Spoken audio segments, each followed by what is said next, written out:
Sit down if you want to. Right in the middle of what's going on. I'm in the middle of an interrogation. Take a seat, young Skywalker. The middle children of history, man. Middle of the day, Alfred. Please, take a seat there. Right now, I'm in the middle of nowhere. Stop the middle, it's a base hit! Meeting in the middle. Like. They fought for the freedom of middle. The middle of the middle of a middle. The middle of a war! This is freaking ridiculous! Why don't we have a seat and talk it over? No! Not the middle seat! Let your family have a break from you for a few minutes and join your entertainment family here on the Middle Seats Podcast, the best seat in the house for all things movies and entertainment. Welcome to an action-packed, blockbuster-filled show. I'm driving the action behind this pod. I'm your host, Mr. Androge. Let's meet the people who are riding along in the back seat with me. I wouldn't let them sit shotgun. He's as stunning as a gorgeous sports car, Mr. Nate Lungarini. Vroom vroom. Hello, everybody. Hello, Nate. They can't respond. That was the audience responding. No, I appreciate it. They sounded very warm and welcoming. Any conversation with him for longer than a minute is like being stuck in the red room, Mr. Jake Hensler. Just a conversation with me turns people into murderous machines and assassins. Yeah. That does sound very accurate, actually. Yeah. We've got a great show for you guys. Two of the biggest movies of the summer are here. We're reviewing both of them. Usually our show is divided into three segments. We've got a lobby talk segment where a member of the crew pitches a topic. We'll go back and forth on that for a few minutes. We'll still be doing that, but we'll be skipping news in lieu for two major reviews.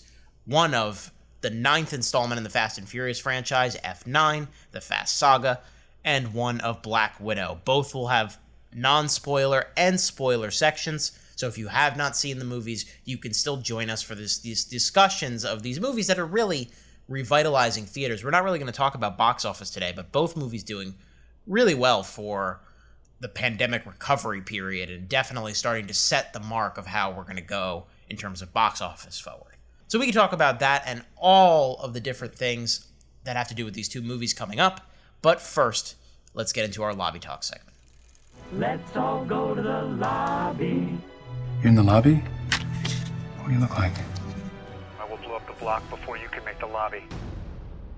So guys, we are going to do a topic that I'm surprised we haven't done yet. 4 MCU movies we've reviewed, and this never came up on a lobby talk, which is looking ahead to Phase 4 and beyond.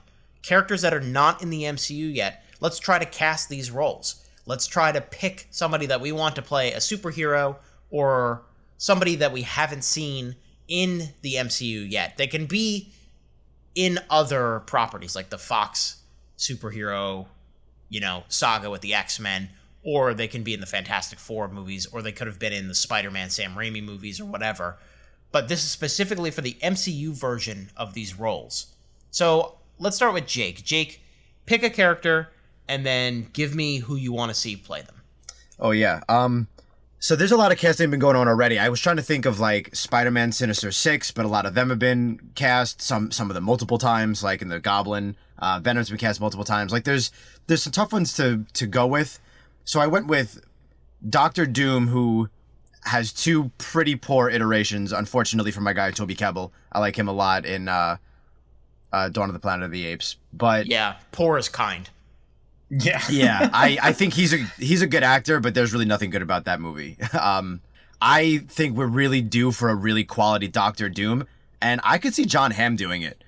John Hamm is super, super suave. He's very engaging for, men and women. There's something about him that you're kind of drawn to. He's got this charisma, but we saw in Baby Driver, he's got this wild, intimidating feature that he can just turn on, and I think he can really play a quality villain. I've never even seen his best stuff, which is supposed to be like Mad Men, but the things I have seen him in, I think he could totally fit. Oh, he could totally nail Dr. Doom and his menacing aspects, 100%. I love him. I love him in general. Like, he needs to show up in more things. Like, we had that one little bit in Bad Times at the El Royale. Yeah. Way back when, but that was a while ago, and he was not in a lot of that movie. A little fun fact about him, kind of adding to the conversation. In a world where the Fox X-Men movie continued, that series, he would have played a character called Mr. Sinister. Oh, okay.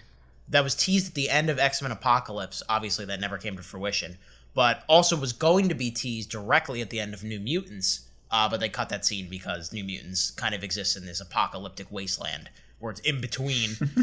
It's in between the end of the Fox franchise and the beginning of whenever the X-Men enter the MCU. But I completely agree. I think, there are a lot of fan picks for Doctor Doom, and it's usually a John Hamm type, where it's like somebody that's like casually suave and charming, but also can play sociopathic, but with like a sardonic wit too. And he's shown he's been able to do comedy and menace, like you were saying, Jake. Yeah, I think this checks all the boxes. I think that would be a really good casting. And I'm really excited to see how they eventually integrate this character into the MCU, because from what I know about comics, he's a major deal. And like, we haven't even touched him yet, and it's been 10 years. Yeah, he's one of their big bads. He's one of like the top dogs out there. I mean, I don't know if he's on a Thanos level as far as destruction, but as far as menace and overall chaos goes, he's like up there with Magneto and all those big players that are reoccurring. So we're definitely due. He's kind of comparable to the Lex Luthor on the DC side, where he can like, you know, take over the world, but also run for president and have a shot, like right. Which or John Hamm just rule a planet. Yeah. He's done that in the comics. Right. Nate, let's go to you. Yeah. So after the MCU collected all the Infinity Stones, you got to move on to your next set of things. And this one, it might be a little cliche, but it's been talked about forever. Marvel needs to collect its Chris's. Let's get Chris Pine in the MCU. It's got to happen. And my pick for him is going to be Cyclops, because Cyclops is a beloved comic character who has had a wimpy ass version in every single movie iteration of him thus far. Chris Pine is anything but a wimp. He's a good do-gooder. We've seen him in Star Trek, where he's got the leadership quality, he's got the charm.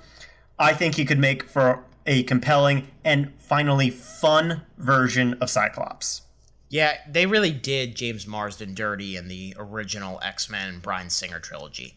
Like, James Marsden is a very charismatic actor, and Cyclops is just such a stick in the mud when you compare him to Wolverine and Professor X and everybody around him. Mm-hmm. So yes, they need somebody that's like handsome and charismatic, that you would actually believe that Jean Grey wouldn't like immediately try to leave for Hugh Jackman. Right. Yes. Right. The only question is, would DC let him do it? I would hope. He was part of the Sony Spider-Verse as like the good Peter Parker. Briefly, so right. I don't think it's completely out of the question. But yeah, considering DC tried really freaking hard to bring him back for Wonder Woman 2, even when the plot didn't make sense, I can see them having trouble letting him go. You got to figure he's done in that role, though, based on what happens in that movie, right? I would hope so. But I would have also said that at the end of the first Wonder Woman, and here we are. Yeah. Ditto. I like that pick a lot, though, Nate. I always felt like it wasn't necessarily James Marsden's fault. There's just not always a lot for Cyclops to do other than brood and feud with Wolverine. But I know in the comics, he's supposed to be like, outside of like, Xavier's school, when they're on mission, Cyclops the leader. He's basically their Captain America. Like, he's due for a really good iteration. I think Chris Pine could be a great choice. Yeah, you get none of that from the Bryan Singer movies. I'm just thinking back to like what his role is. He kind of is that in the first one, but he's kind of a joke because Wolverine is like questioning his authority at every second. And then in the second one, he's like, isn't he mind controlled for like the entirety of the second one, if I remember correctly? And disappears for a bit, yeah. Yeah, and then they just slaughter him at the beginning of the third one. Yeah. Yes. So he's just he's really reduced to sunglasses. Right. Yeah. Thanks for coming out, James. Like 3 minutes of screen time or whatever. But yes, I co-sign the Chris Pine pick. Jake, thumbs up for this one? Absolutely. Chris Pine's good in everything, so absolutely. Yeah. Well, I'm glad you guys went for like big X-Men and Fantastic Four roles, because my pick, it's a big name within Marvel Comics, but I would also say that it's the second tier. It's one of those fan favorite characters that are still big in the grand scope of things, but aren't like on a Wolverine level. In 2007, we got a movie, Fantastic Four: Rise of the Silver Surfer, which is a very bad movie. It is not good. I actually kind of like the first Fantastic Four.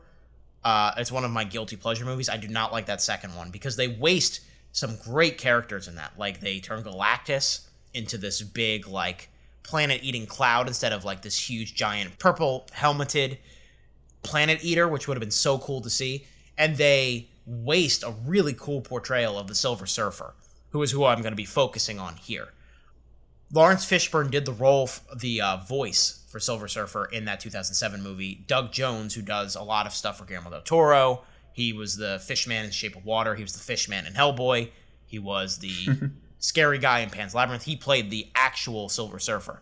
So you could kind of have a dual role like that. So like somebody could stand in and somebody else could do the voice. The character of Silver Surfer, you need an actor that can be stoic. He can be menacing at times, but he also can be kind of introspective and also just kind of brilliant and carry the weight of the world or the universe on their shoulders. Like, this person takes on so many different roles in the like grand scope of the Marvel universe, where they just know so much about the universe, and you have to believe that an actor can portray that kind of gravitas. And somebody that came to mind for me that would be really good in like a voice role for the Silver Surfer is Lakeith Stanfield. Somebody that can really bring this big dramatic heft to it, but also can find, you know, these depths and dimensions in this humanity, kind of play the alien, but also play the human side of what the Silver Surfer might be too. So that was somebody that I was looking through the list of movies that I've watched over the last 5 years and trying to find a perfect match. Everybody wants Keanu Reeves for Silver Surfer. I wouldn't hate that. I think that would be kind of cool as well, but I think that's a little obvious. I think Lakeith would be such a good fit for... Yeah, that's a very interesting choice. Yeah. Between the two, I would pick Lakeith as well. Yeah. You also need this kind of mysterious kind of voice as well. So, like, I think Lakeith can definitely pull off the stoic yet engaging. He would have to do some flexing for sure, but I think it's a good choice overall. I'd definitely be curious about it. Yeah, this is a character I'm a little less familiar with, but in terms of personality trait, yeah, Lakeith Stanfield has had some conflicting roles. We just reviewed Judas and the Black Messiah, where he's a very troubled character, and Silver Surfer being both like the guardian of this huge planet-devouring monster and also trying to be a decent guy at the same time. That could work. That could work really well. Yeah, and they, like, I'm trying to think back to the 2007 version. They can keep the character design. Everything about the Silver Surfer worked in that movie. They just have to kind of, like, make it work. Put him in a good movie. Yeah, right. Like, and Lakeith is a really good choice for it, in my opinion. So those are some of our MCU casting. Let's see how right we get it in the next couple of years. Probably we're going to go over 3, but it's still fun. It's still fun to look at. We'll roll the tape back if any of us makes it big, and then you can pay us at this email address. Yeah, we should set up a Venmo. Don't worry. We'll circle back to MCU stuff when we review Black Widow in about, I would say, like a half hour from now. But for now, let's talk about the 9th installment in the Fast and Furious franchise, the 10th overall. Let's talk F9. Y'all ever thought about the wild missions we've been on? And now we got cars flying in the air? Jacob is Dom's brother. You always say never turn your back on family, but you turned your back on me. Ready. So how do y'all want to play this? Fast. We going on. We going on. Home ready. Brother against brother. This should be interesting. Man, we messing with magnets now? You woke to wake up. Whoa. We are the... I don't want to die!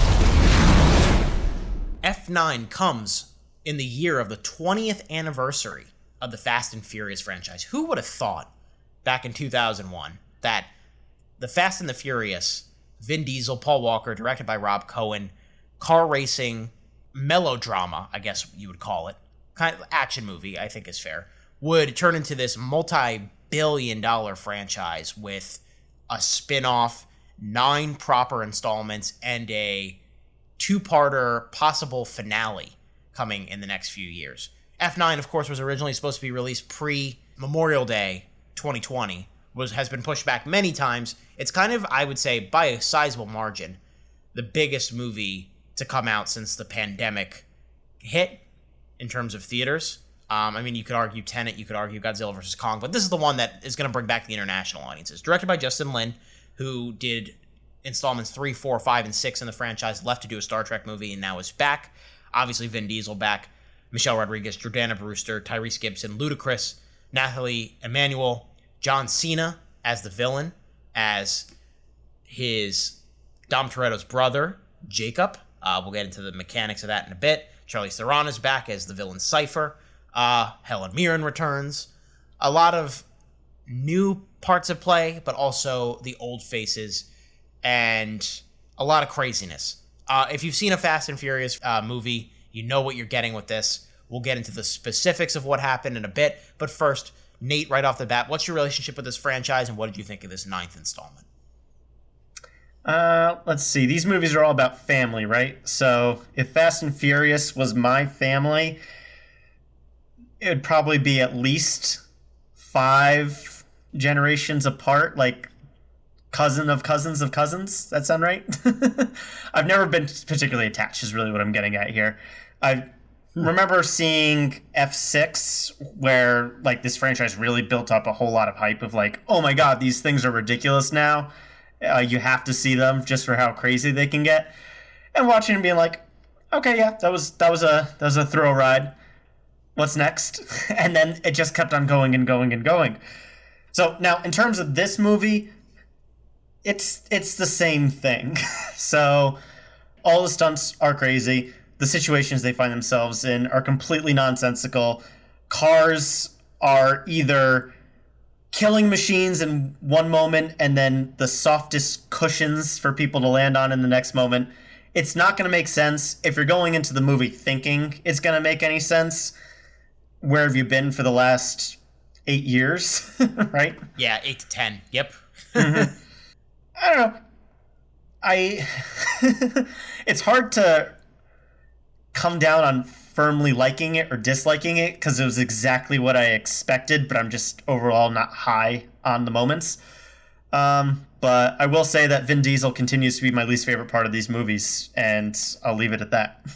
It's a pretty common criticism that I've heard. Jake, it sounds like you have a similar thought on the series from what I've heard talking to you, and probably also a similar thought on this specific installment. Yeah, this time around, blonde beards unite. Ayo. I'm the same way. I'm frequent listeners are probably thankful that we're finally reviewing this so we can move on and stop hearing me say the same things over and over again.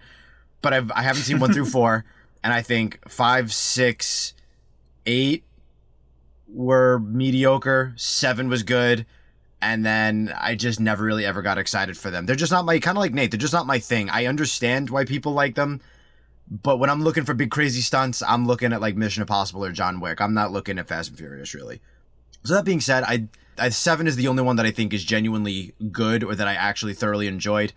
And 9 does not stand out either. 9 is going to blend with 8, just like 6 and 5 blend. Like, I don't know. I think it's just, like, they're just fine. They're entertaining. They have their flaws. They're utterly ridiculous to the point where, like, physics, nah, that's kind of irrelevant at this point. We're in F9 now. So, there's just certain elements that I can't get behind, and there's certain characters that are, like Nate said, Dom is frankly ridiculous, and there are points where I'm like there was one point, I'm sure we'll get into spoilers, where I'm like, oh, logistically speaking, they just killed Dom Toretto. I know that's not the case, but logistically speaking, he's dead. He's dead Again. Twice. He's dead a 3rd time. Like, there's just no reason that this guy's alive. I'm sure it's more than 3 times. And in this movie alone, I counted a good 3 in being generous. Like, I was like, come on, guys. And also, I might be the minority here, but in the theater, there was a decent amount of laughter. My audience was enjoying this, which was pleasant. It was pleasant to have a fun audience enjoying a movie. Even if I was not with them, it was fun to have that experience again. Generally, these were people who must have liked this franchise. There was a bunch of guys with their girlfriends and guys with their guy friends and me. And But a lot of people were laughing at Tyrese and thinking, like, I don't know, most of the time he was on screen, they were laughing, and his jokes really didn't land for me. I was like, your jokes about being invincible are not as funny as Ryan Gosling's in The Nice Guys. And I don't know, he just wasn't working for me. The action I felt like I had kind of seen before, except they're trying to top themselves. So I don't know. I was under the impression that it was mediocre. The fact that you pinpoint Furious 7 is an interesting one to me, because I'm definitely higher on this franchise than you guys are. It is all about tone for me when it comes to these things. The movies are very clearly in on the joke that they're bad, and they get away with a lot because of that. They deliver on spectacle and they deliver on stupidity, and I think both can be valuable in different ways. But the one thing that they lack at this point is actual genuine emotional investment, which is something that Furious 7, which I think is the franchise's apex, and I don't think it's ever going to like circle back around to what that movie was. It was such a cultural moment. It was a huge box office hit. Of course, it had the extra little kick of that being Paul Walker's last one, and then doing the really nice and touching tribute that really could have been a series finale if they wanted it to, but money talks, so they kept going. And everything that's come after that, I think 5 through 7 are better than you guys give it credit for. I think those movies are really fun and well choreographed action movies. I generally am of the same opinion as you on 8 and this one. Hobbs and Shaw is pretty fun, but that's its whole separate thing. Justin Lin coming back, he's got a good eye for action moments. This movie is never boring. This movie will never be accused of being boring. There is so much going on. I know, funny in the way, not that like Jake is saying, I agree that a lot of the Tyrese material doesn't land this time around. A lot of the comic relief is just kind of like hackneyed at this point, but it's just so ridiculous. And my girlfriend and I were among those laughing our ass off at the movie, so Jake would have hated us, I think. But I just would have felt alone again. We got to go see the movie together, Jake. I feel like this is happening a lot between I had a good time with this, but I am not gonna stand for this movie and argue for this movie. There is serious franchise fatigue kicking in. Like there are things that it's trying to get away with that just don't work. The story is such an afterthought to the point where it's actually towing the line of insulting. Like you can get away with plot holes, but there are some here where I'm like, you need to at least try to explain this. Like, just throw me one line of dialogue, please. And a big point that I think will be a good pivot point for us to get into specifics is this movie has a lot of familial drama in it. And I know the other ones have family drama in it, but this one is just, it is so much. It is so much. It's a soap opera. Right. It is so much. It's a soap opera with car chases. Right. It is. Get him, Nate. Well, what do you mean get him? I agree. I know, but he's yelling, so now I got to amp him up. Yeah.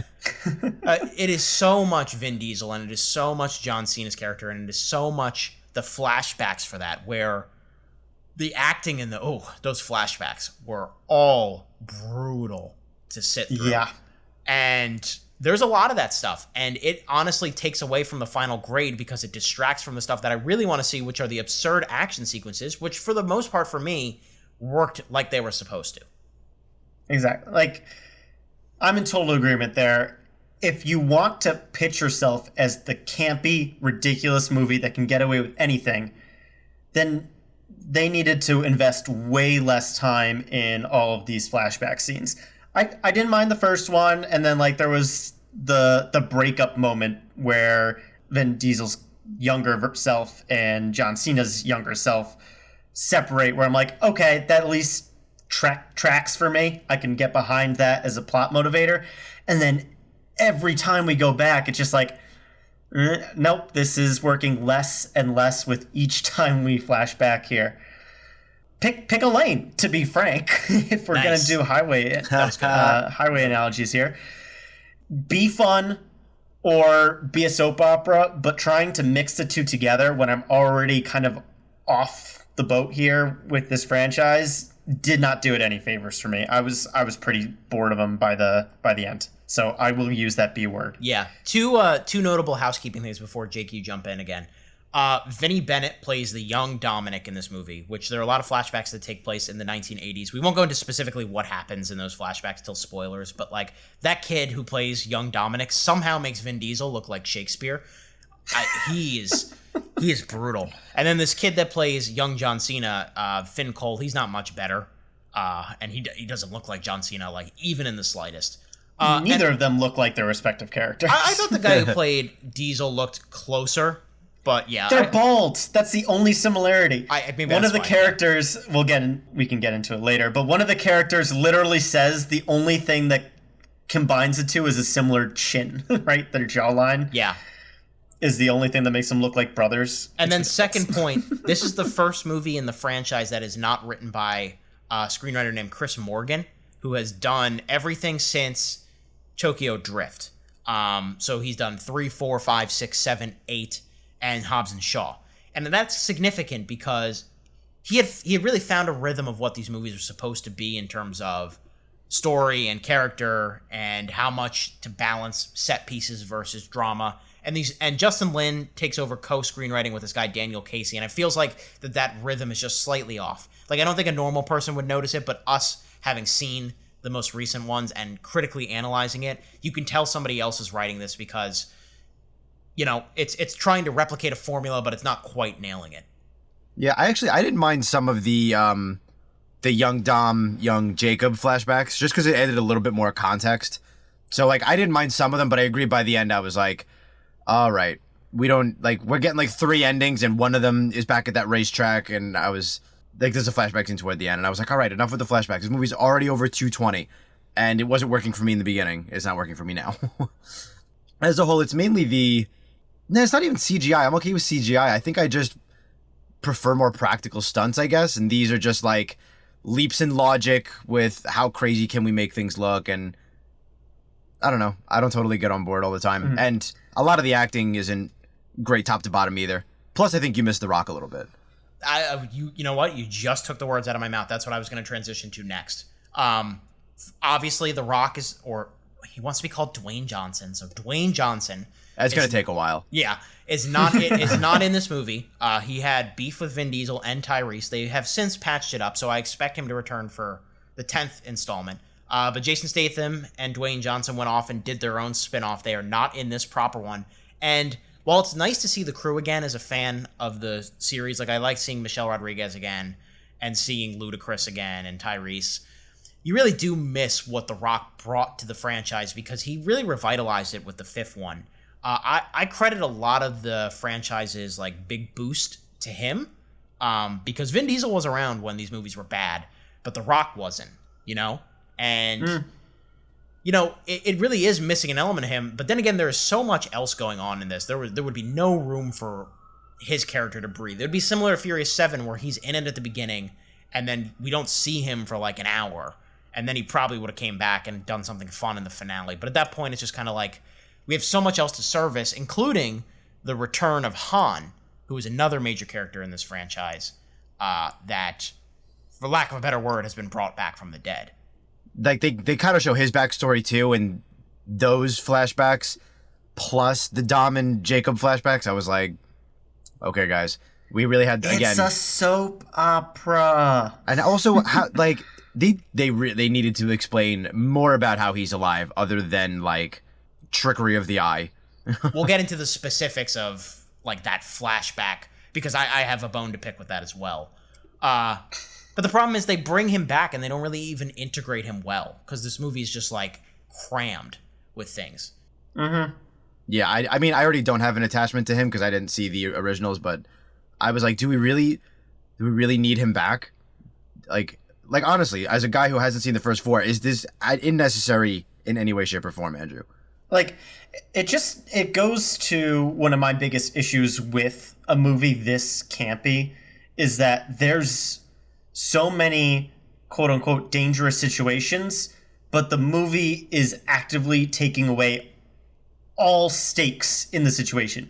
You know Vin Diesel can't lose a fight because it's literally in his contract, right? Right. And they aren't going to kill off any substantial characters, or if they do, they're going to bring them right back like they did with Han here. There was just nothing to grab onto as to why I should care why this body is flying through the air and is going to get caught by this car. Right. Because I know how it's going to happen before the wheels even lift off the ground. So you extrapolate that over the entire course of not just this movie, but this series, and it gets really old really fast. Yeah, and spectacle could only carry you so far. And you can make similar comparisons to superhero movies, you know, where, yeah, characters will die and then come back or whatever. And you're probably right, and that might be my own biases speaking out here, but at least I care. Yeah, you know? and there's more to the execution. It's hard for execution. me to care about any of the characters here because they're all just very one note. And when they try to go emotional with it, it falls flat in his face because it's relying on Vin Diesel and similar acting skills. I think a better comp than superhero movies is like, and this is a very modern franchise with its culturally diverse cast, and the reason they bring back Han is because he's such a fan favorite, and of course he's another piece of cultural diversity that they can add to this very That's true. international cast. But the better comp from superhero movies is 80s action movies where Schwarzenegger would run into a room, there'd be 50 guys, and he would mow everybody down. They'd all be shooting at him and miss. You know, that kind of thing. Like the invincibility of those characters that don't really have any depth whatsoever. We're not attached to them in any way beyond just the visceral thrill of seeing them do theme park ride stuff. And if you're willing to go with it that way, great. Like that's what this franchise is at this point. It has lost, like I said, by Furious 7, that was the last chance that this franchise had at actual emotional gravitas. The rest, we're just here for the action and the stunts now. Jake, I think you undersold it a little bit earlier. I think that there is some really good practical effects that are around CG. Like, you know what I mean? Yeah. Like there are a lot of good car crashes in this. There's a lot of good stunt driving. It's the use of magnets. Yeah, but that's the point. Like you see the cars blow up, but it's all lent by CG. So I half agree with you and half disagree with you on that point. And that's really what it comes down to for me. And we should get into ratings here and transition into spoilers because there is a lot of like minuscule things that we can pinpoint that we can't talk about now. But basically, it comes down to whether you're willing to go with it or not and how much you're willing to go with it. And I think our ratings are going to vary on that. If you're just joining us for the first time, we operate on the seat scale here on the Middle Seats Podcast. If we think a movie is perfect with no flaws whatsoever, we give it a royal throne. If we think a movie is really good but has major flaws, we get a plus recliner. If we think a movie's solid but has some major flaws, wooden seat. If we think a movie is bad but with some good things in it, damp lawn chair. Horrible movie gets a sleazy outhouse. And then we also label whether you should take a bag of popcorn into the theater to see it in theaters as opposed to waiting at home. Obviously, there's only one option for this one. Some of the past reviews we've done, you can watch it at home or go to the theater. Right now, you have to go to see F9 on a big screen. Jake, you have to go anyway. It's been a year. Yeah, yes. That's a great point. What's your rating? This is an easy wooden seat for me. This is not a bad movie, but this is a movie that just you know exactly what you're going in, what you're getting when you're going in, and you already know if you like it or you don't, or where you stand rather. So I'm in the middle of that. I don't dislike these movies, but the only one I actually like is just the seventh one. So for me, this is an easy wooden seat, and like yes, bag of popcorn because it's like it's Fast and Furious, it's big and it's loud and there's action 65% of the movie or more. Like it's basically all it is. It's go action. Here's a little bit of plot to move it forward. Go action. So like you go see it in the theaters, but honestly, I also think you would probably be okay if you missed it in theaters and see it at home. I still feel like the theater experience is always better, but you still kind of get the gist of it at home, I think. So I'll always promote theater and I'll say bag of popcorn, but yeah, this movie is just, leaps in logic to get to the next action scene and basically just trying to shove entertainment down your throat and shut your brain off as long as possible. And that's fine, but only for so long. So the 9th installment of this, I don't know. The only way I want to see, I'm going to see the 10th one regardless. We're going to review it in 3 years. But the only way I really want to see the 10th one is, go ahead, grow a set of balls and go to Jurassic Park. Do it. Yeah. Really? I mean, the crossover has to be coming. Jake, really quick, how did you see the movie? Dolby, IMAX, just regular? Dolby. Okay. I did IMAX. Yeah. Nate, I assume you did Dolby? I am the Dolby boy. That is what I did. All right, you can launch into your rating now too, Dolby boy. Yeah. Such a funny saying. I will definitely sign on to what Jake is saying. You already know, listeners, whether you like this or not. There's no way that you don't have an opinion on this franchise yet, or at least if you haven't seen this and it's your first time hearing about it, I'd watch one of the better ones before I'd start with this. But you can probably hop right in and get as much as I care about these movies. Still get the gist. Still get the gist. You know, I think that's what I did. I don't think I've seen anything before 4 and then like half of the first one. I don't even remember. They all blur together in my head as well. And this one totally is going to do that with 8 and 9 being just very similar in terms of humor, in terms of types of stunts, in terms of just how ridiculous it gets. I'll go wooden seat, but it's a lot less solid. Like, my personal ranking might be more like a damp lawn chair, just in terms of my aptitude for the source material here. But like Jake said, it's not poorly made for what it's trying to do. It's just too long for what it's trying to do.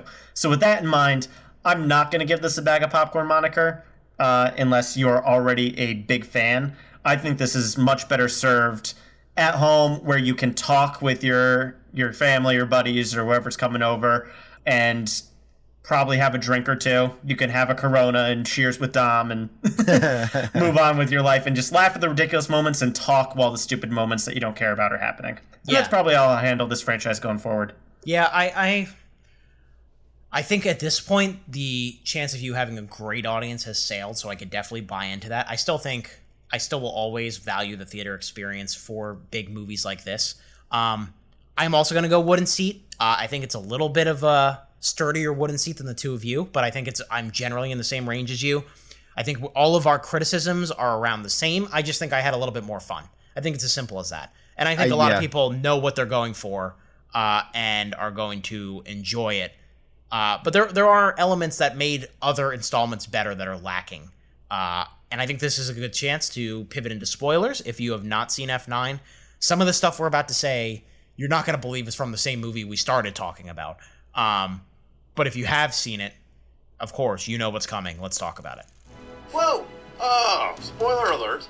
Spoiler! Spoiler! Excuse me, spoiler alert! So, Jake, you touched on it briefly in the non-spoiler section, but this movie has a self-awareness where the characters are talking about how invincible they are at this point, and this movie really stretches the logic of that. I was okay with the jokes because I thought it was kind of like a cute wink-wink, but I know it's been a very mixed reception to that kind of awareness. Mm-hmm. Yeah, it just, I don't know, when I heard people laughing around me consistently, I was kind of like, oh, really? All right, I guess it's just not landing for me then. Like, I'm pretty outnumbered here in the theater.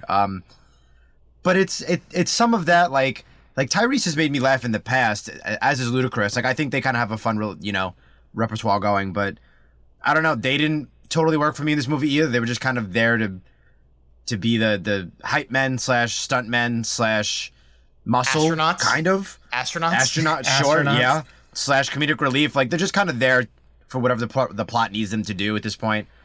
I don't know. I guess in that sense it works, but for me it just felt generic and unoriginal. It didn't make me laugh. It didn't open my eyes. It didn't, get me on the edge of my seat. It was just kind of okay.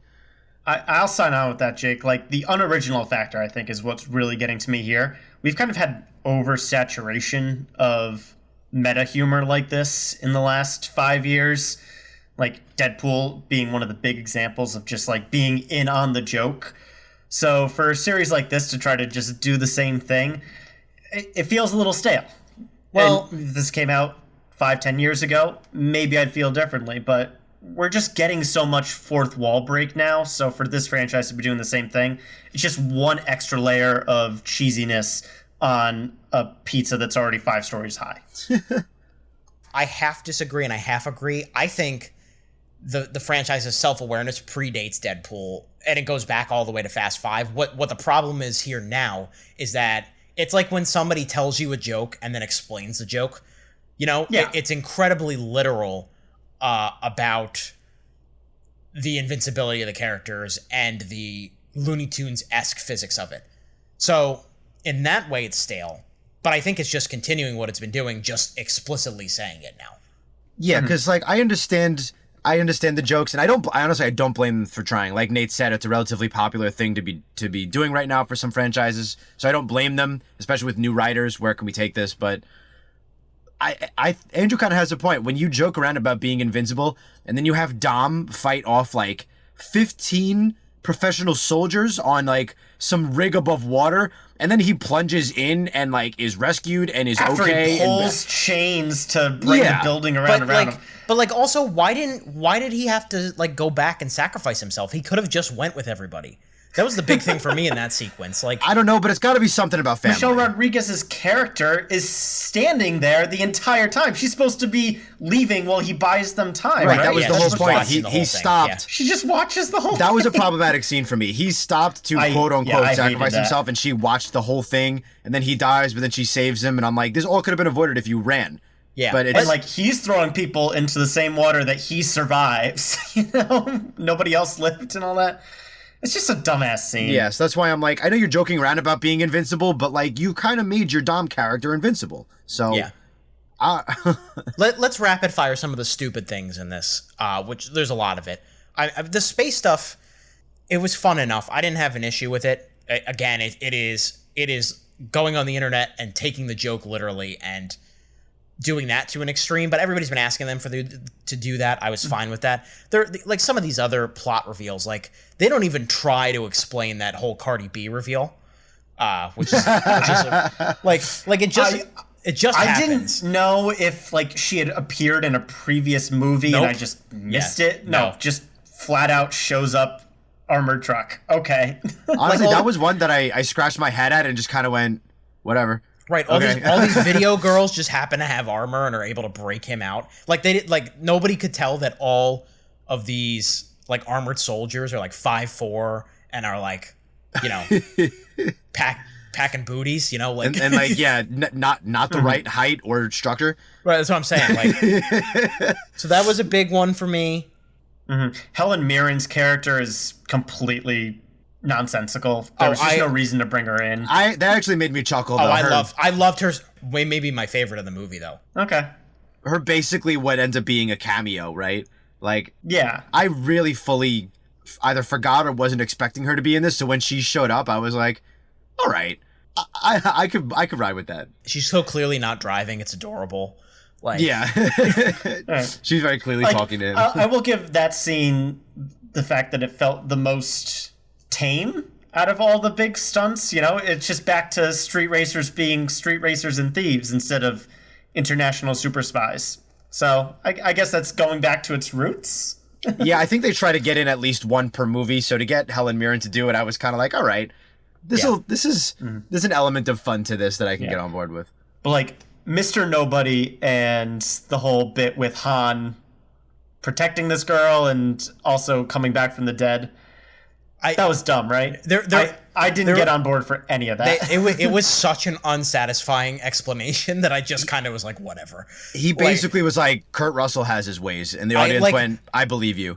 It is not good. It's not good when a franchise explains something, and I'm more confused than I was when I came into waiting for the reveal. Like, I still don't... chalked it up to like visionary trickery. Like, yeah, right. Like, okay, what?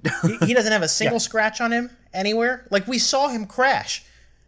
If I was Lucas Black, I would be super confused as well. Like, yeah, that whole explanation, same thing with the similar to Cardi B. Honestly, it happened, and I kind of just scratched my head and went, "What? Never mind. It's probably not important." Yeah, real quick, because it transitions better from the Han stuff. The MacGuffin, the Ares thing, is such a repeat of the God's Eye thing and whatever they did in the 8th. It's so nondescript that it's so. Again, that's what I'm talking about. Almost insulting, where it's like, oh, what? Like, why? Why do we even need this? Like, just make it a revenge story. Like, why does there have to be more to this? Because I guess I would have liked that. Didn't F6 do that, where it was just like one guy trying to take down the Furious Squad? Well, or am I mixing them up again? Yeah, I think there's a device in that too, but I cannot remember what it is. F7 has the God's Eye thing, but it also has Jason Statham just literally trying to kill Dom. Like Jason Statham just shows up to the action scenes in the 7th one. He's not even a part of the movie until he becomes it. It's like, all right, whatever. Yeah, it's true. Yeah, we have not talked about John Cena at all yet. And I think confirmed John Cena not as fun as The Rock when you're going to bring wrestlers into this franchise. Well, like he's serious the whole time, but he's also boring. How is he boring? I don't think it's his fault. I think they asked him to kind of mirror Vin Diesel instead of mirroring The Rock. Because I've seen John Cena be funny before, many times. He has great comedic timing, but he's given nothing to work with here. He's playing this guy who already is like a sad sack little brother who appears to be really bad at his job. Like, we never see him be good as a secret agent or whatever he is. But he tells us we're in his world now. Right. He has to be good, right? Like, that's all the character development we get. We never see him do something good. We're just told he's like good. really good at being elusive and like ziplining from building to building, like which is the stupidest way to travel. He's really good at escaping, is what Jake is saying. Yeah. I mean, I thought he was fine. Like, he checked the box. I didn't really have any problems with him, but he didn't add as much as I was hoping either. But are you okay with him suddenly becoming a good guy at the end because his plans failed? That's his only motivation for switching sides. Yeah, Nate, it's about family. Right. Come on. I do think it was a little rushed. I saw an alternate take where somebody was like, he should have been ambiguous at the end of this, and then at 10 that he could become good, kind of like what they did with Statham in 7 and 8. Oh my God, Andrew, you're not listening. It's about family. Okay, but family fights sometimes. They gotta wrap it up in the last 20 minutes to make sure it all ties into family. Family's fought for the last 3 movies. Michelle Rodriguez's character was evil for a movie, and then Vin Diesel was evil for a movie, even though it was the stupidest contrivance ever. Speaking of family, like, I know there's no good workaround from this, but there is no way that you can tell me that Brian O'Connor, Paul Walker's character, would have heard about all this happening and he would have stayed home to babysit. Like, again, no good workaround, but like it kind of retroactively makes that character like more selfish, that he just stays home to babysit. And then he shows up to like the cookout at the end in the nice car or whatever, which, oh my God, I was really afraid they were going to have a CG version of him come out of that car at the end. Yeah, stick to one and done there. Right. Also, as far as family and John Cena goes, I know this has been said a bunch of times, but just for the record on this podcast, no more surprise evil family members. That has to be the last one. Like, it's got to be the end. Just no more surprise family in general. Yeah, cut it's it out. overdone. Yeah. This has to be the last one. Really quick, because we gotta move on to our second review here soon. Charlize, easiest paycheck she's ever made in her life. Gets to say somebody is Yoda with. I did not like that. It would have been fine if the rich Playboy dude, I forget what his name villain, is. Otto. Horrible he was villain. stupid. If he didn't make the Star Wars jokes literally the scene, not even the scene before, like the frame before she made all those jokes, it would have been fine. But the fact that it was just like a 5-minute bit on, let's just list all these popular characters. We're cool and hip, guys. Are you How kidding? Do, fellow kids? I'm the Luke in this story. Well, I'm at least Han. Chewbacca? Oh, I'm Yoda. Oh, not in that way either. Okay, anybody else? You want to be Vader? How about Palpatine when your dad dies? Like, shut up. Yeah. It sucks that Charlize Theron is going to be the last final villain of this franchise, because she's easily one of my least favorite parts. I hope she brings her A game. We know she's got it. I don't think that's fair to her. I think the character is dumb. You know. But that's the hill that they're dying on. They've kept her alive for this long for this reason. We're in this, right. I bet they tie her into the mysterious villain we didn't see at the end of Hobbs and Shaw, and it's one big long thing. Like we said, the finale's supposed to be 2 parts. All right, final thoughts here. You get to bring up one more stupid thing and then wrap it up, Nate. The stupid thing is just Vin Diesel. Take a freaking hit. That's all I want. I just want you to take a hit so I say, oh wow, he might actually be in trouble here and somebody might need to come and save him. But instead he's just all macho man all the time, always by himself, even though he's preaching family the whole bit. I hate him. Stop. Ugh. All right, whatever. This franchise is silly. This movie is silly. It's more of the same. Move on. Jake? To echo on that, I also just don't think Vin Diesel's like great as an actor. I get he pulls off the action movies, but I don't know. I'm never like impressed with him. That could not be less of a hot take. If you try. I know. I think he's one of the highest paid actors of all time because everybody goes to see his movies. So he's the executive producer of all these too, as you can tell. Yeah. But I will say I guess one of my last ones is also kind of Vin Diesel based. At the end, They go to the track that is in the flashback where his dad died, and he goes to his son, and he's like, see this? This is where I learned everything I know. And I almost out loud went, bullshit. What are you talking about? It's all about family, or is it all about the track that you grew up on and went to jail for? Or is it all about saving the world? Like, what are you talking? You learned everything you never learned on this track, and then went to jail, and then 30 years later you're saying, shut up. So corny and cheesy, and it doesn't work. They also take so much time to decriminalize Dom here. Like, oh, he was just lashing out. He's not actually a bad guy. And it's like, he could be a criminal. Like, he could in his past. You don't have to retcon that. And again, that's Vin. Bleh. Yeah. I'm really quick. I agree with everything stupid being said. One thing that bothered me was that a lot of the action scenes have a lot of collateral damage in them. Like, all the stuff with the magnets, like, they are definitely killing hundreds of innocent people. And, like, if the DC movies don't get a pass for that, like, this shouldn't either. I felt, like, kind of icky about all of that stuff a little bit. This movie is more cartoonish than, like, the DCU could ever aspire to be. So I don't really think about it as much. Listen, you're going to have fun if you know what you're getting into. Your levels of fun may vary and your level of patience may be tested. I had a decent enough time with it. F9, we'll talk about the future installments when they come by. Let's move into our next feature review. This is a big one. If F9 wasn't big enough, this is even bigger. Let's talk about Black Widow. We have to go back to where it all started. My girls are the toughest girls in the world. Put your seatbelts on. She's such a mom.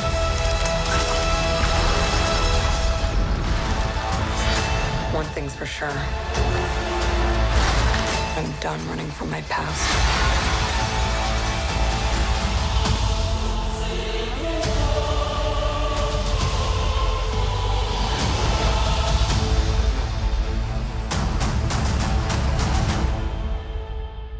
Black Widow is the 24th film in the Marvel Cinematic Universe, the first since July of 2019. Spider-Man's Far From Home, of course, a little thing called the coronavirus pandemic, kind of negated a lot of the releases. Black Widow was supposed to come out the same month as F9 in May of 2020. It has been postponed at least 3 times, I think maybe 4. July 9th was the day that it finally hit theaters. It is a prequel of sorts, sort of a sequel, mostly like a prequel, kind of like a backstory filler for Scarlett Johansson's Black Widow, who, spoiler for the highest grossing movie of all time, passed away in Avengers Endgame. This takes place in between Captain America Civil War and Avengers Infinity War, that 2-year period where she's on the run. She kind of goes back and deals with a lot of her stuff from her past, including confronting her own family, sort of. We'll get into that in a bit. But a really good supporting cast to Johansson in this one. The movie's directed by Kate Shortland, who has done a lot. It stars Florence Pugh, who plays her sister Yelena. Stars David Harbour, who plays Alexei, and who is her father figure. And it stars Rachel Weisz, who plays her mother figure in, looking up her name, Melina Voskov. They're all Russian folks. Ray Winstone plays the big bad. Couple of other important persons. William Hurt back as General Thunderbolt Ross. Let's talk about Black Widow. Nate, were you satisfied? Was it worth the wait? This movie, I feel like, is going to draw a lot of, I want to say, like, unnecessary criticism just because of the timing of it all. Not only did we wait for this movie for COVID, but we also got this at such a weird stage in the MCU where it feels like it should have came out in chronological order for us to care as much, you know? Because this is Black Widow's origin story, if you will, like her really coming into her own, but we already know how her story began and ends. So it's a little bit of a bummer in that regard, but the MCU can't go back in time and release this 5 years ago, so that's where we are. Would you call it an origin story? I would call it like I would more call it like a solo film. You know what I mean? That also deals with her origins in a way. Yeah. It's a combination of all of them. In terms of the movie on its own merits, it's an entertaining movie. I really like the supporting cast. I think that these are all really fun, new additions to the MCU. Really great characters. I think I finally caught on to the Florence Pugh train that you guys have been choo-chooing for the along, last brother. couple of years now. she was fantastic. If you didn't see Midsummer, then you missed the train at its first stop. You caught it eventually. Yeah, Little Women was the propulsive one forward for most people. Yeah, so her character was super fun and gave Florence a lot of ways to move, both in the dramatic role and the comedic role, and she absolutely slayed it. David Harbour was a lot of fun. All the rest of the characters, Scarlett Johansson included, are a little bit more serious. Even more serious than the typical MCU movie would be. There's a lot less quips in this one, for sure, and a lot darker themes, especially in the intro that we'll get to. So overall, I enjoyed this movie. I thought it was solid. It was about what I expected. Yeah, it really boils down to, when you already know how the story ends, is the story compelling? And unfortunately, I don't think it's as compelling because of the timing. Jake? I think it was an interesting middle chapter. I know it takes place in between Civil War and Infinity War, and I think it works better as like parts and not an overall sum. You know what I mean? Like, there are parts in this movie that I think are great and that, you know, enhance the overall MCU story. But this movie on its own as an individual is just pretty good. There's some things that work and some things that don't. The things that it does well, I really like.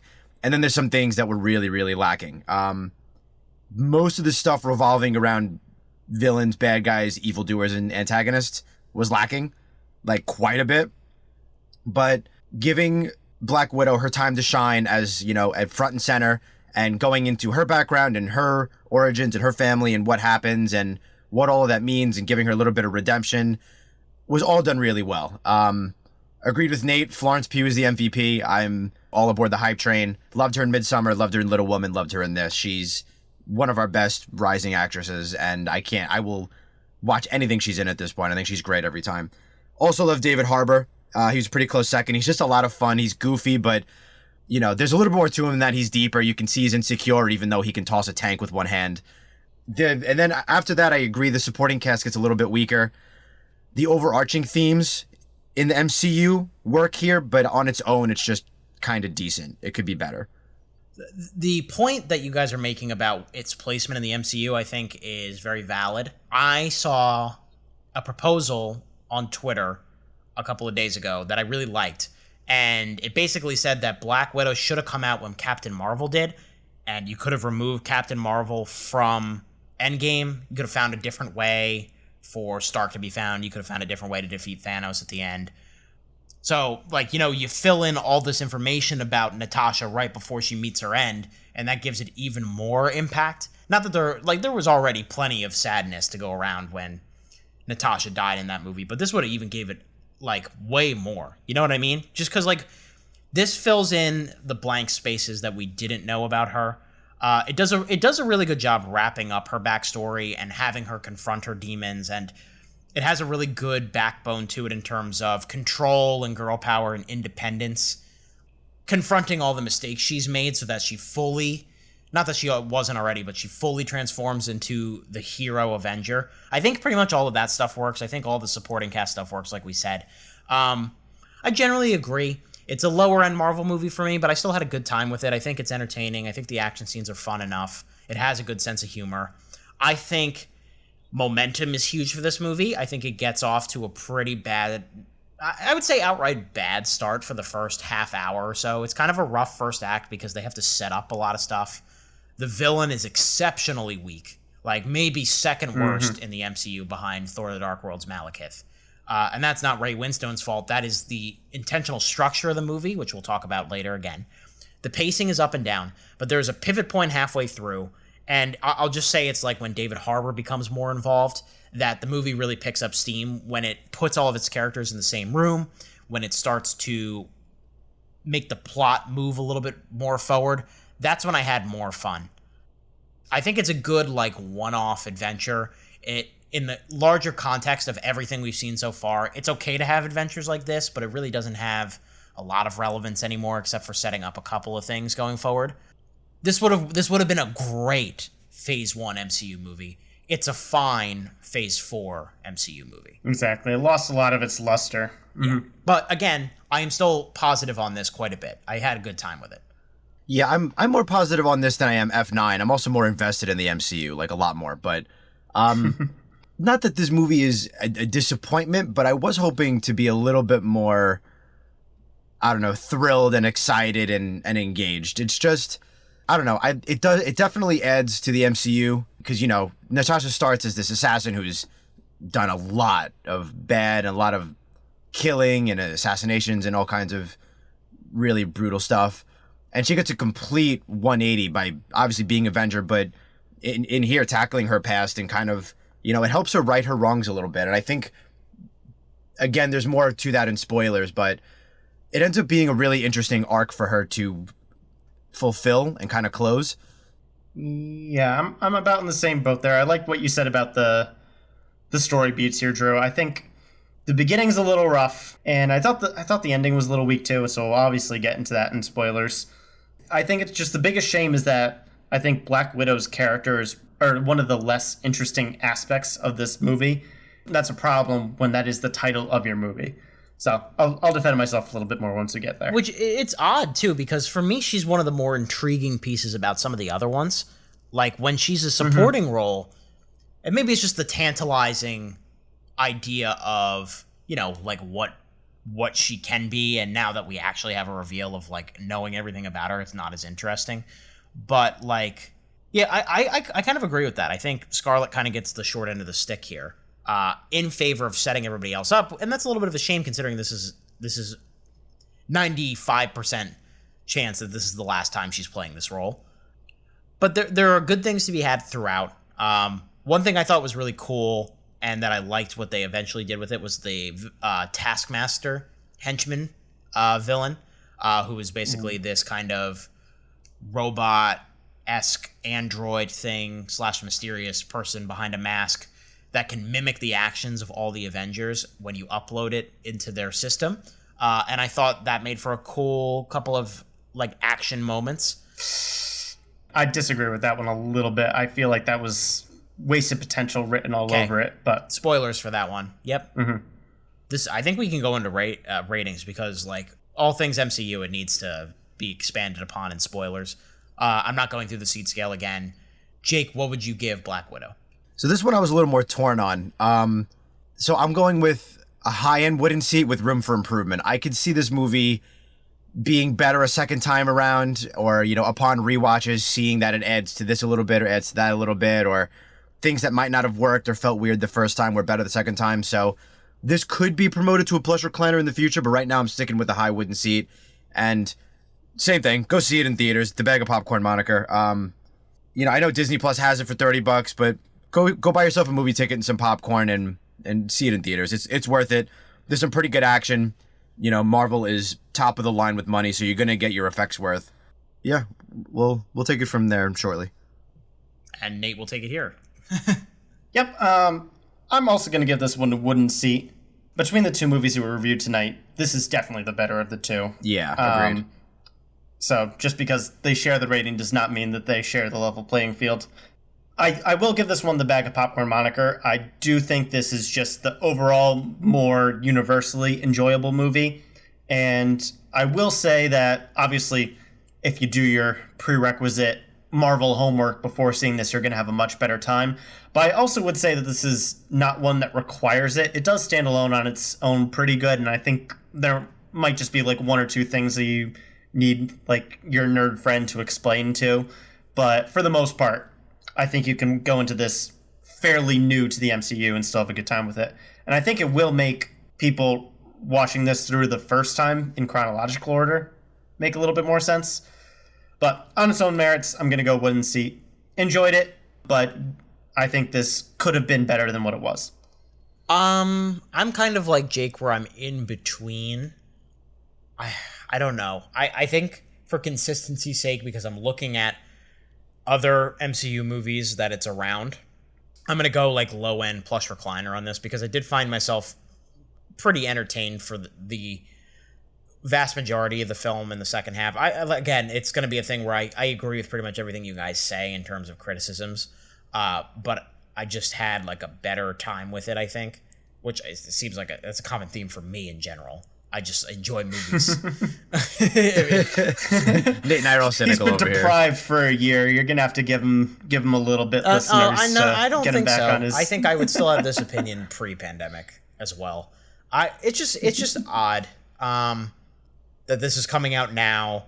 It's odd when it sits next to all the Disney Plus shows as well, because I feel like this would have benefited from a longer format as well. Like, this could have worked better as a miniseries than a solo movie, but we've been waiting to see her have her own movie, and it delivers on the spectacle it needs to. It's a satisfying, if not fully satisfying, end for her character, and a nice tease to what's to come. Like, it pretty much has all the same problems that most of the MCU movies do. And we'll get into those here in spoilers. If you have not seen Black Widow, obviously tune out now. If you have, let's jump in. Whoa! Oh, spoiler alert! Spoiler alert! Spoiler alert! Excuse me! Spoiler alert! So the way the movie is structured, and the MCU has gotten a lot of flack for their villains in the past, where they've been criticized for having weak villains. I don't think that's been true for a while. Maybe since Guardians of the Galaxy 2. I mean, there are some that have been kind of weak, but this is back to old MCU days with Dreykov, played by Ray Winstone, who we don't even see interact with Natasha until like the last half an hour of the movie, because his location is a big part of the mystery of the movie, which I found odd. Yeah, it would have been nice to at least even get some flashback scenes where she has to... Where she's not a child. So we know just how menacing this guy is. Because, yeah, there needed to be some interaction prior to that moment. Because just meeting him for the first time, it wasn't working. It was like... We didn't do that with Kill Bill. Even though they probably shared the same amount of screen time. We still had build-up to get to that point. Right. And they did such a good job setting up the threats in front of Bill that it kind of built his mystique for him. Right. This is just kind of like there's Taskmaster and then lesser Black Widows than our Black Widow, and that's it. Yeah, he's basically like, his whole menacing reputation is like he's hard to find, he's the man behind the curtain who's in charge of anything, and also he's hard to find. And we're like, okay. And so, as we find out, hard to kill. Right. I don't know how pheromones work in the real world. That seems a little far-fetched to me. Even as far as like structuring your villain goes, if you're gonna have this plain, not plain, but this average ordinary man, with no superpowers, you have to, like, do it Civil War like a little bit. Daniel Bruhl is constantly implementing plans to take Avengers down and set them up. This guy's just like hiding in his castle in the sky, sending his woman assassins out to kill people, and I don't know, like twiddling his thumbs in his office, kind of. I don't know what he's doing. Yeah, right. Like, it's just not memorable. Although I will say with the pheromones thing, the moment, if I'm gonna pick one moment to remember about this movie, it's Widow breaking her nose on the table. Like, oh man, that was pretty graphic for gross this. And like actual unique solution. As opposed to just fighting and shooting and kicking and whatever the rest of the action 100%. Like, yeah, I will give it the creative part there of, like, how to outsmart the bad guy. That's up there in terms of just unique ways to do it. And we also even got her Black Widow moment. Her interrogating him by pretending to be scared the whole time is very akin to what she did with Loki in the first Avengers. Even uses the same catchphrase there. That was very quintessential Black Widow. Yeah, I like that a lot. She got that moment. Even early Avengers, like her first scene, she's being interrogated by Russians, and she gets a phone call, and she's like, "Could you give me a minute? I'm in the middle of a mission. This idiot is telling me everything." And the guy's like, "What?" It's actually funny you bring back the first Avengers, because I just rewatched parts of it with her in it, and Loki brings up Dreykov and the death of his daughter. Like, so this is an expansion of a mythology that has been set up already. I mean, this is cool. This is her confronting the red on her ledger, basically, is what it is. And of course, this is a good pivot for us, Nate and I, to yell about Taskmaster, because I thought Taskmaster was an interesting adversary, maybe a little underutilized, but then I thought it took a really interesting turn that I'm sure fanboys were not very happy about, where they make it so that the resurrected daughter of Dreykov is Taskmaster, played by Olga Kurylenko, who's played a Bond girl before. I thought that was a very interesting path to take it with, so that she's literally fighting something that has haunted her for a long time. Yeah, I was cool with that aspect.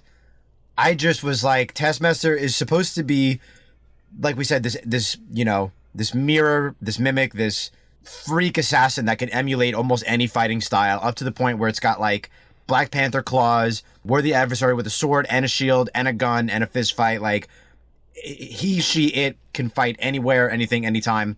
We barely get him. Technically she, her. I think Taskmaster was a guy in the comics. Yes, he was. But like she gets a pretty cool fight scene in the bridge to open with. Then there's just barreling of cars in a tank. They cut the fight scene with Red Guardian, which I was flabbergasted by. I didn't understand with that. I was furious at that. And they teased it. That's like rule number 1 of news. You don't tease something and not show it. Like, well, what? Yeah, yes and no. I agree that the editing was really weird. The editing in the second half is really weird, and another spot too that I want to bring up in a bit.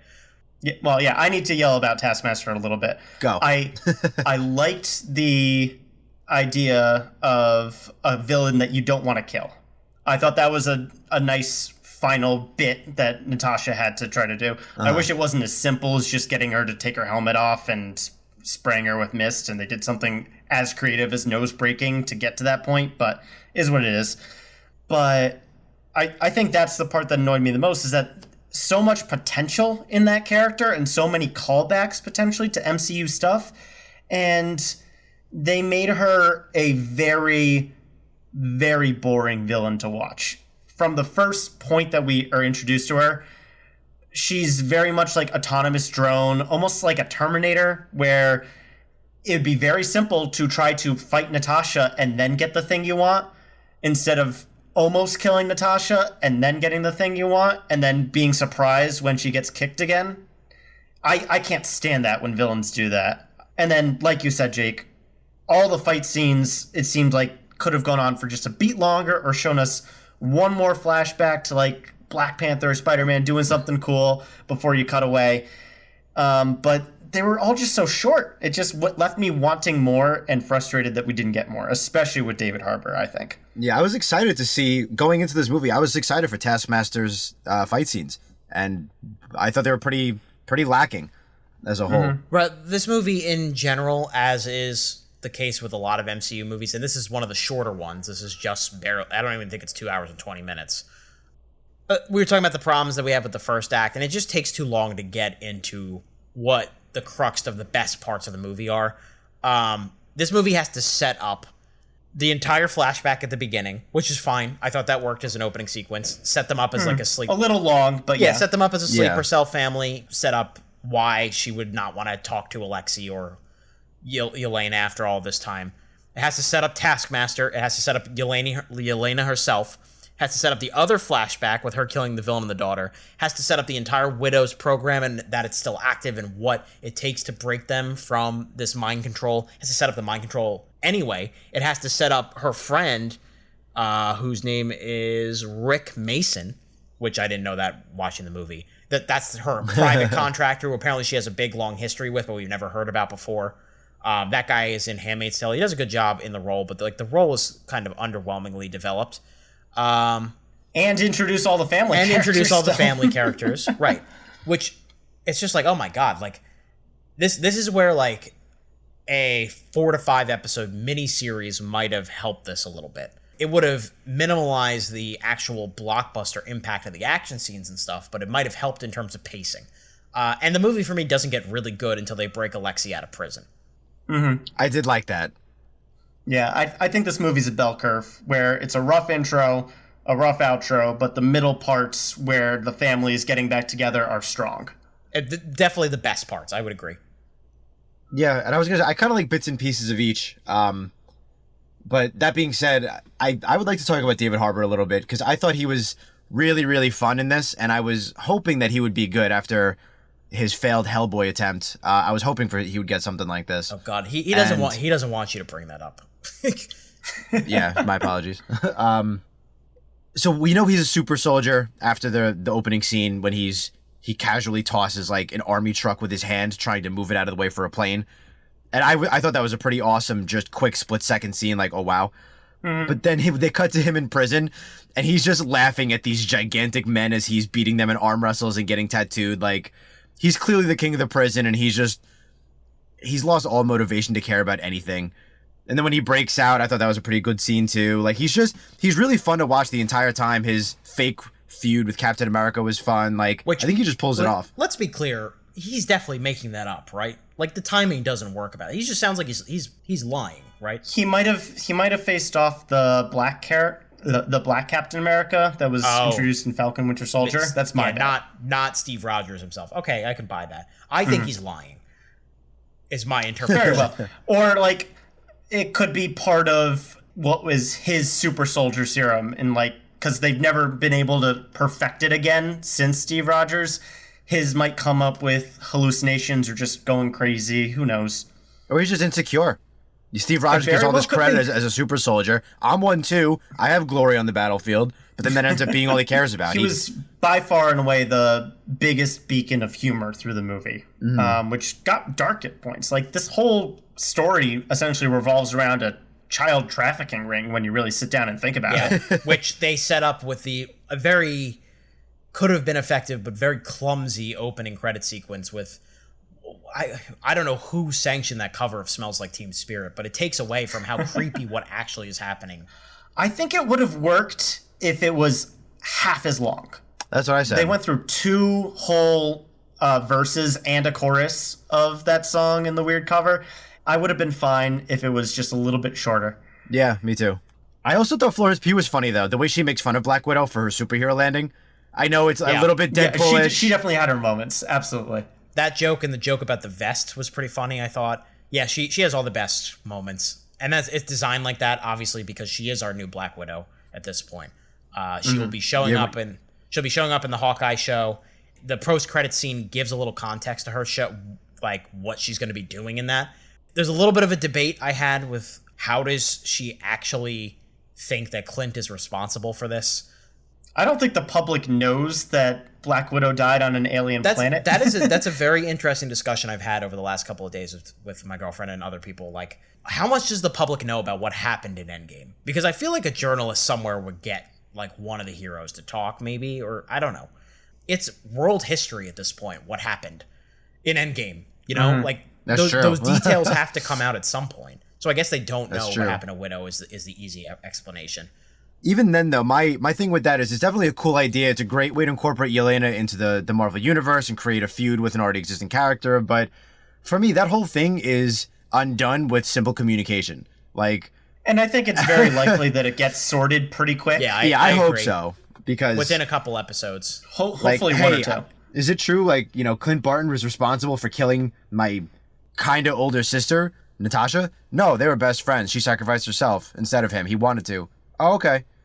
Conflict ended. Like, right, she knows they were teammates on the Avengers, and like they even talk about at that safe house in Budapest where there's the arrows like that are in the wall, so clearly she knows they have history of fighting together. So it's like, I don't know. I like Julia Louis-Dreyfus as kind of the anti-hero Nick Fury, basically assembling these characters with moral ambiguity. Yeah, but it's going to take a little bit of explaining to see how that works out in Hawkeye. We don't know exactly what she's doing yet, so I'll just say give it time to breathe, and we'll see what happens there. Do we think Skrulls are recruiting a dark or like evil Avengers with Wyatt Russell and Florence Pugh? I don't think that's crazy, Nate. Abomination from Shang-Chi. No, it's not at all, but it's just going to be one of those things that we won't know until it happens, because Skrulls are just Marvel's get-out-of-jail-free card until they decide to do something with them. We'll have to see on that. Going back to Black Widow proper, we should wrap up soon. I will say about David Harbour, I kind of wish his character had like a little bit of more emotional gravitas. He's kind of just the butt of a lot of jokes.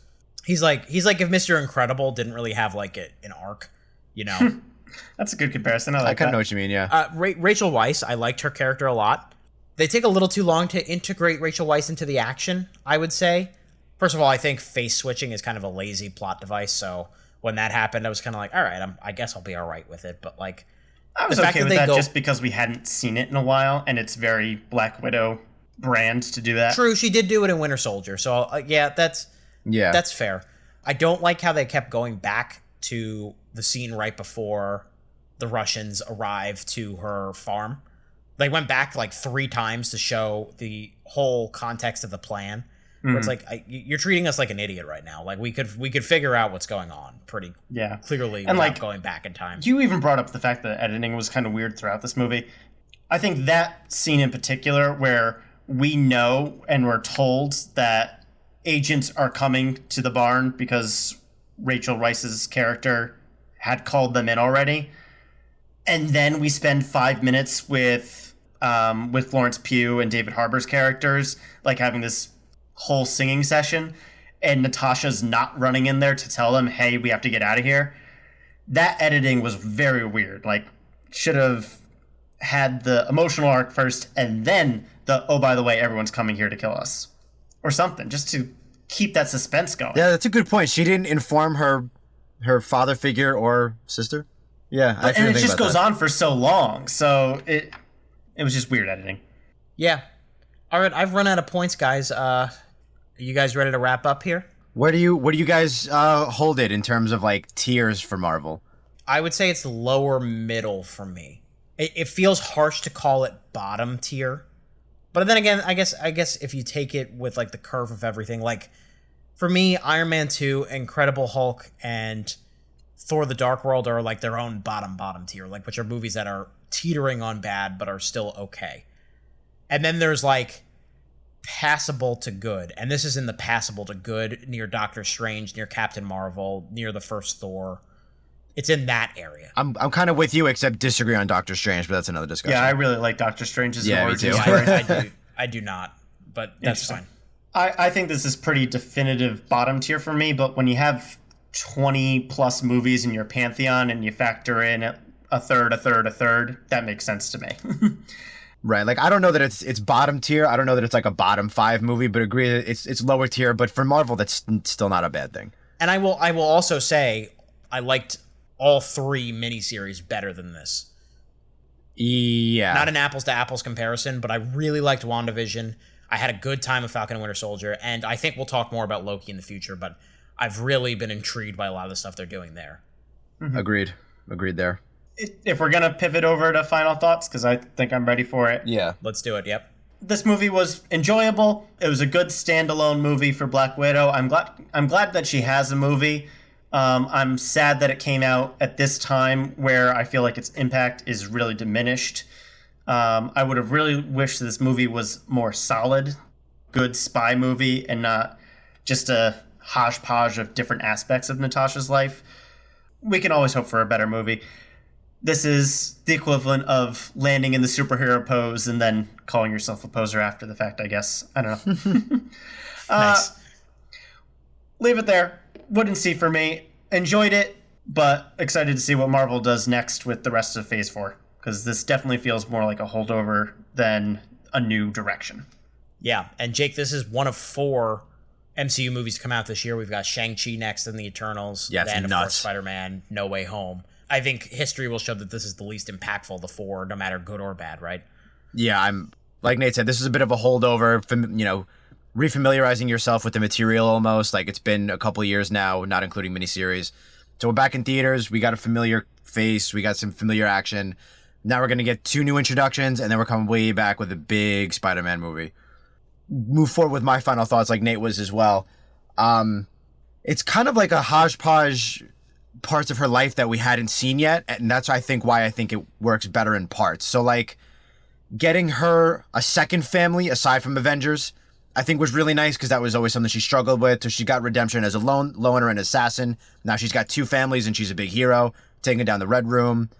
I think it's an interesting chapter in between Civil and Infinity War. I like that it introduces some new characters, including the new Florence Pugh. Like it does some stuff really well. But as a movie as a whole, it just kind of lacks a little bit, and there's a lot I think it could have improved on. Still pretty good. Marvel's worst is still better than DC's most. So, Black Widow's still pretty good overall. Definitely recommend seeing it. Again, see it in theaters. And I'm definitely looking forward to the new Marvel movies and excited to see that logo in theaters again. It's fun on my TV, but it's better in the theater. I'll second that. I'm glad this movie exists. I think it justifies its existence enough in terms of filling in some backstory for one of the most important characters of this entire series. So it won't be discussed. You know, when we're talking about the MCU as a whole, it will be kind of a footnote. And that's fine because it's supposed to be just like a filling out of a supporting character. And it works in that context. This is an entertaining movie. Most people are going to be satisfied by the basics of what it does. It just kind of does the bare minimum of what it needs to do. It doesn't really go beyond it. And we've got a lot more interesting stuff down the pipe. We're going to be excited to be sharing that with you guys very soon. So marginal thumbs up, I think, for both of our movies today. I think a little bit closer to middle for F9 for the two of you. But I digress. That'll do it for this super packed episode of the Middle Seats Podcast. Before we go, Nate Langarini, where can they find us on the internet? Alrighty, here's how you can get in touch with us. Please like, comment, and subscribe to our YouTube channel, The Middle Seats. You can also listen to us on the go on all your podcast platforms, including iTunes, SoundCloud, Stitcher, and Spotify. For questions, comments, and updates on the show, keep an eye on our Facebook, Instagram, and Twitter, all at The Middle Seats. And if you like what you hear and you want to see more content, let us know and spread the word. We've got more summer movie reviews coming down the pipe very soon. We're excited to share that with you guys. We've got a lot of movies coming out in the next couple of weeks as we start the transition to fall sooner than later. It's gonna come soon. Then we'll have the Oscar movies to talk about and some of the big blockbusters of the winter. And then 2021 will be over and we'll all be another year older. So congratulations. For Nate Langarini and Jake Kensler, I'm Andrew Auger. Keep that seat warm, everyone. We'll be back soon.